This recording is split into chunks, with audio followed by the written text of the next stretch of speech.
ناگهان چقدر زود دیر می شود. کوچه پس کوچه های کودکی را به سرعت طی کردیم و در زندگی گم شدیم.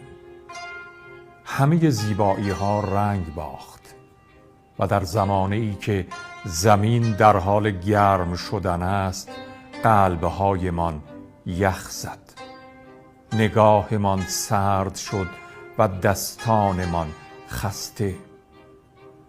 دیگر باران با ترانه نمی بارد و ما کودکان دیروز دلتنگ شدیم، زرد شدیم، پژمردیم و خشکزار زندگیمان تشنه آب شد.